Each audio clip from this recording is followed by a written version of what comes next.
Hello everyone, welcome to Module 5. This week is probably one of my favorites because I think this is really the meat and potatoes of so much of the course and a lot of what everybody wants to get into. So we're going to be talking about the domains, the dark web, and internet evidence. And so we're going to break this up into two different videos. This video is really going to concentrate on the internet evidence, and the next one will concentrate specifically on the dark web. So quick flash review, Internet 101, right? The internet, globally connected series of computers and networks, divided into three groupings, if you will. Surface or clear web, which are those that are indexable by search engines like Google, Yahoo, Bing, etc. The second is deep web, not indexed, but most of the internet information lives there. And then of course you have the dark web. You need special access, special software rather, to access it, what's called hidden sites or hidden services. We're going to get into that specifically, but let's really quickly just remember these three differentiations. I always think it's really interesting that every time I look at this, the analogy is like the ocean, deep web, right?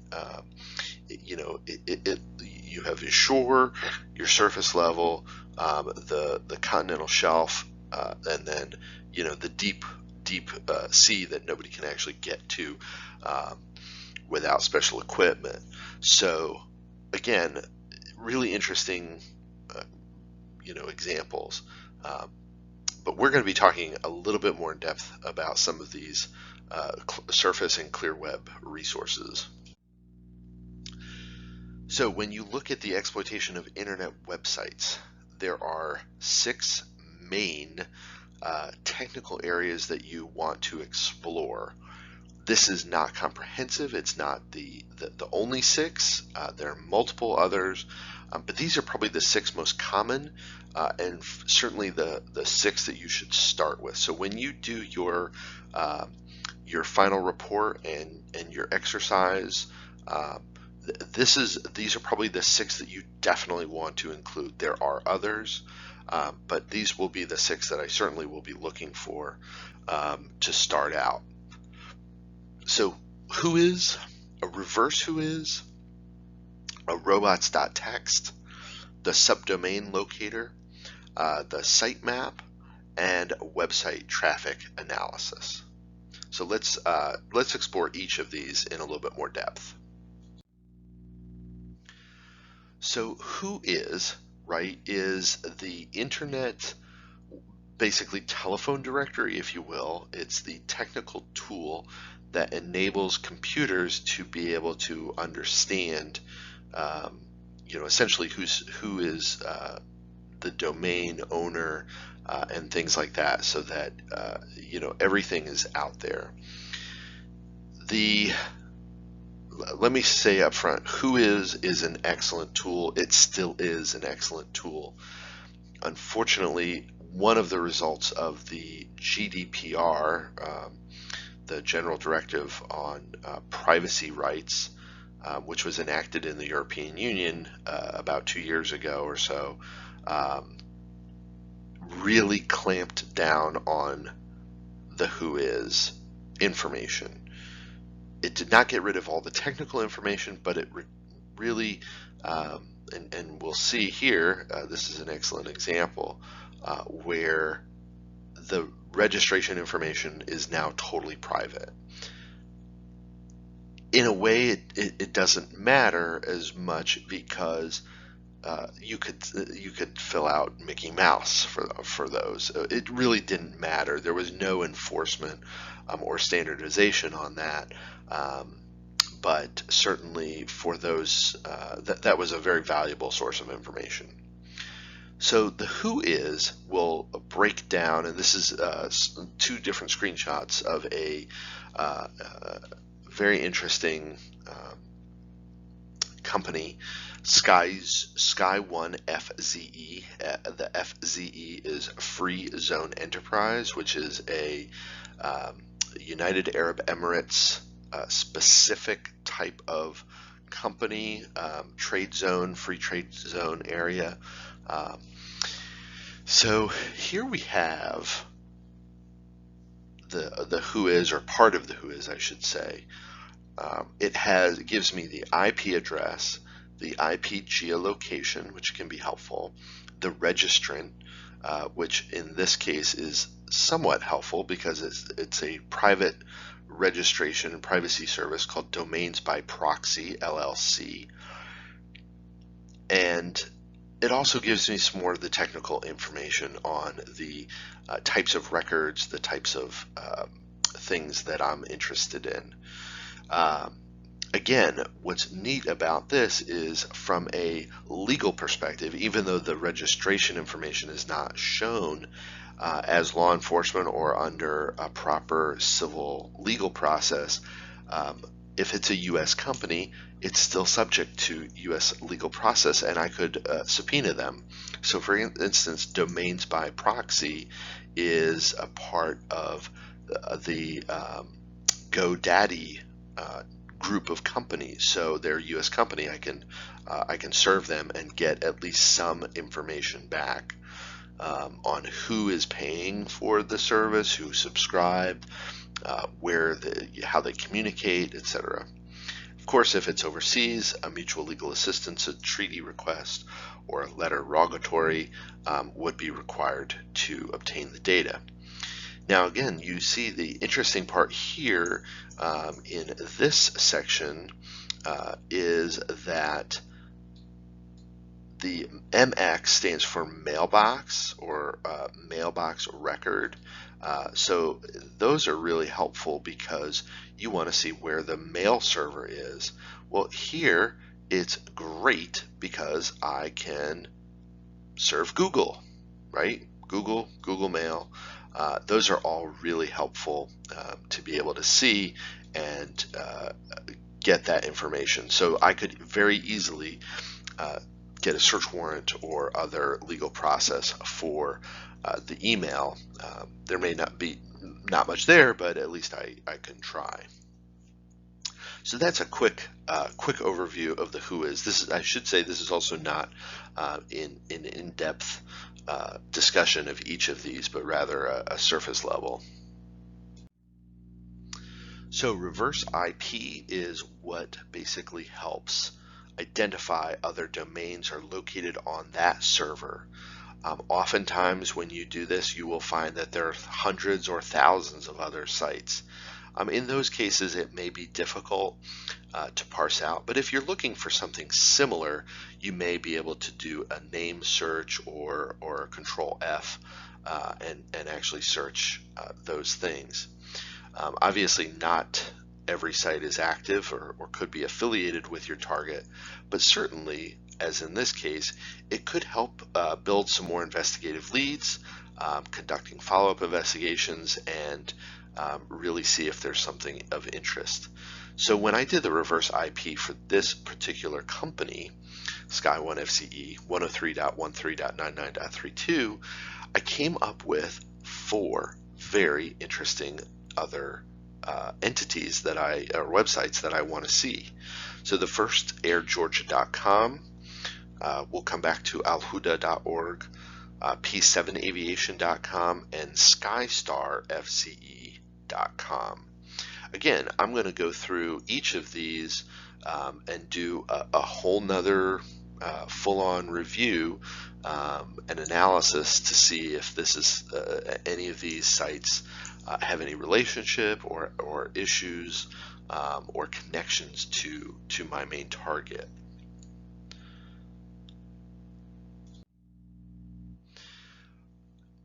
Robots.txt is a standard exclusion protocol, and basically it, as you can see here on the stevenson.edu website, it basically tells search engine crawlers or bots which pages not to index.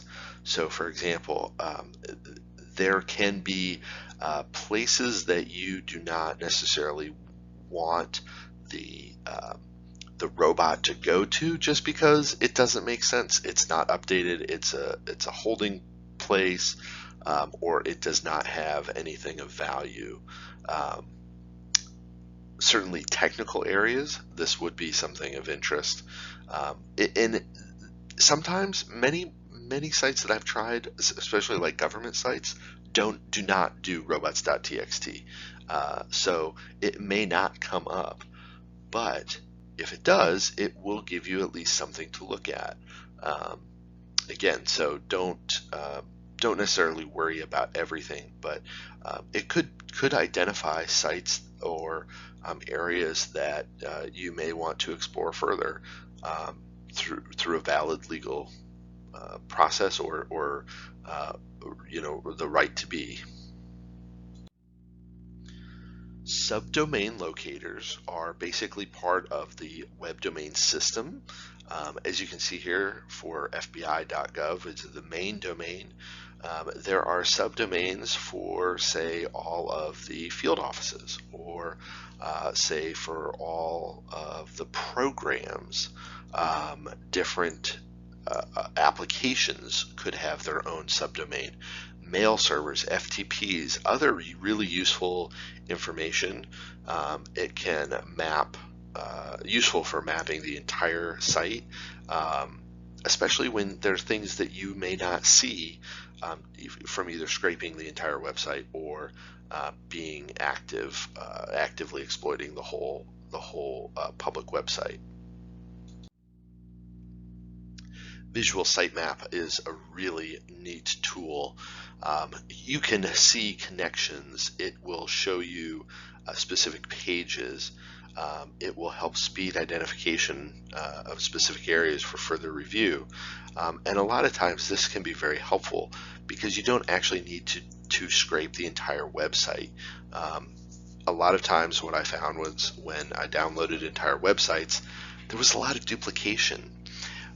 What's nice about a visual sitemap is that you can scan that very quickly without having to take up all that memory, and rather you can actually just navigate to the specific pages that are most of interest to you. So it's really a great time saver in evaluating and understanding the different connections to a website. And then website traffic analysis, exceptional tool.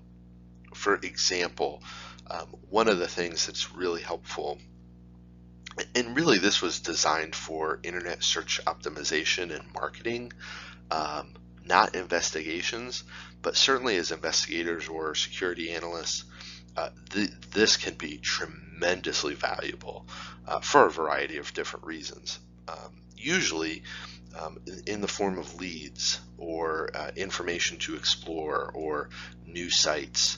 So for example, when I go to mahan.aero, mahan.aero is the website domain for Mahan Airlines, which is a specially designated global terrorist organization by the Department of Treasury and subject to ongoing temporary denial orders by the Department of Commerce, basically for supporting Hezbollah and other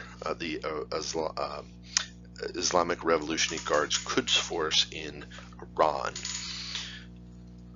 When I see, I get to see a number of different things, but first of all, I get to see exactly where it is globally, where it is in its home country, and then what other subdomains it has.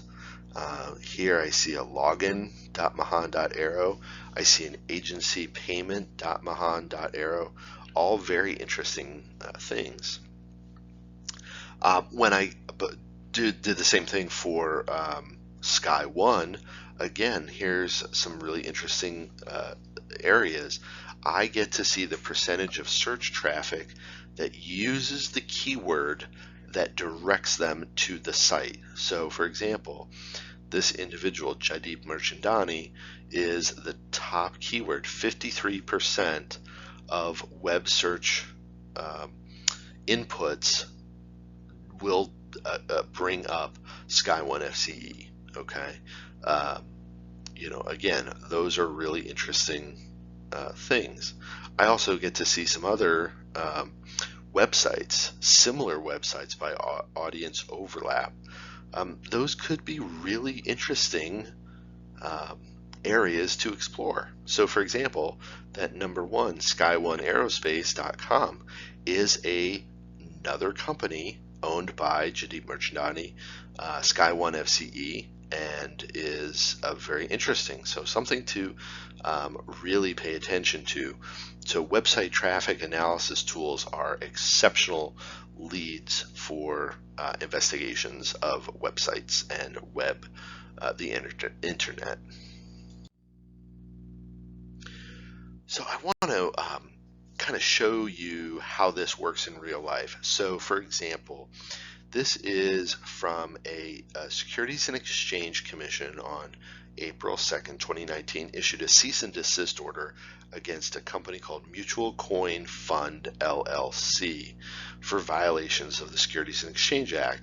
And basically what it said was that this gentleman, Usman Majid of Saginaw, Michigan, was named in a settlement order to stop promoting the unregistered securities of cryptocurrency and Bitcoin, things like that. So in the complaint, there was a reference to mutualcoin.fund. So naturally, what do? You go to the website first to see if it's even active. It is pretty bare bones, but again, using who is not very helpful. It's all redacted. There's a Panamanian company, which is problematic or interesting. At the very least, it's interesting. And so I'm kind of stuck. Robots.txt does not come back with anything, and my reverse IP search shows it's the only domain hosted on that server. So what do I do next? Now, when I go to use a DNS tool, domain name server, it's much more interesting, much more helpful in terms of really understanding where this is, who is behind it. Again, from a technical perspective, I'm really able to see a little bit more, get some understanding of it.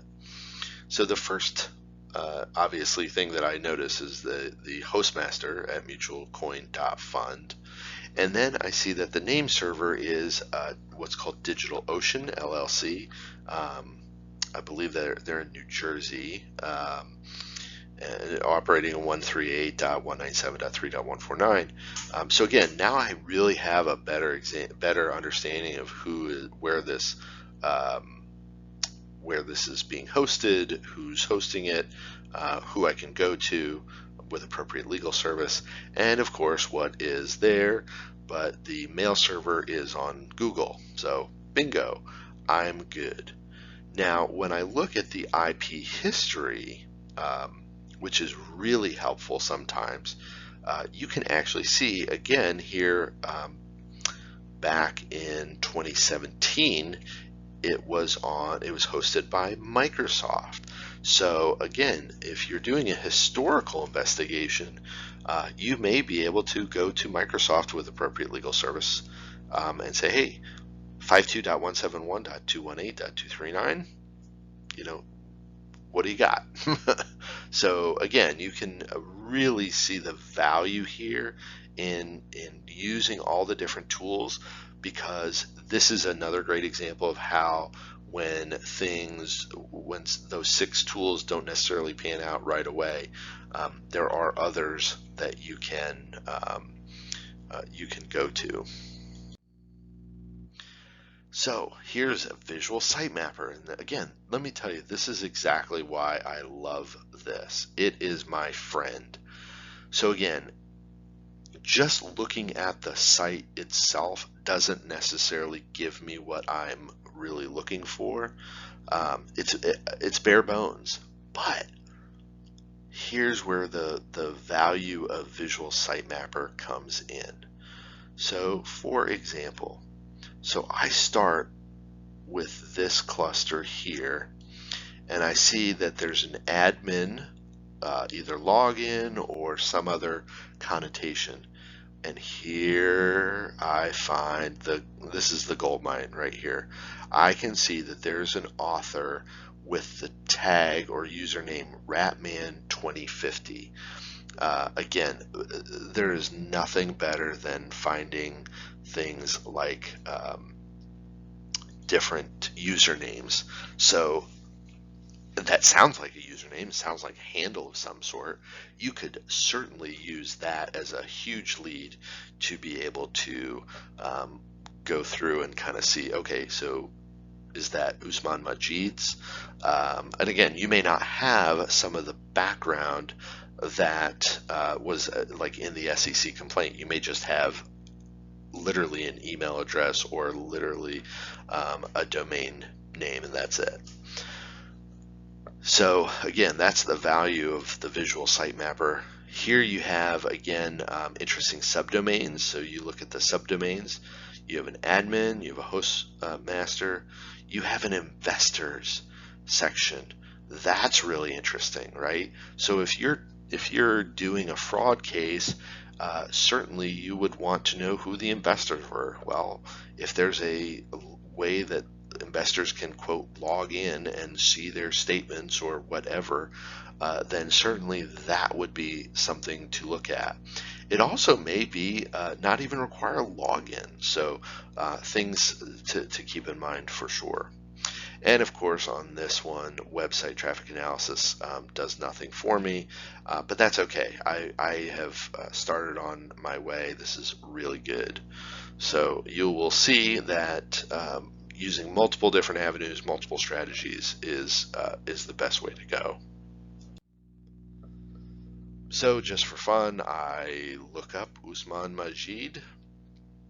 Bingo, I find a address and a phone number and where he lives and approximately what he does, all kinds of neat things. Whether or not this is accurate or not, I don't know, but I'm guessing it's probably pretty close. And again, this is before people went behind their paywall, but here you go. This is it. This is that. This is where the value of that Visual Sitemapper comes in. There it is, Ratman 2020, or excuse me, 2050. That is clearly some kind of something that connects to him. So really neat. I got another username here. I have some very cool educational background that may be helpful.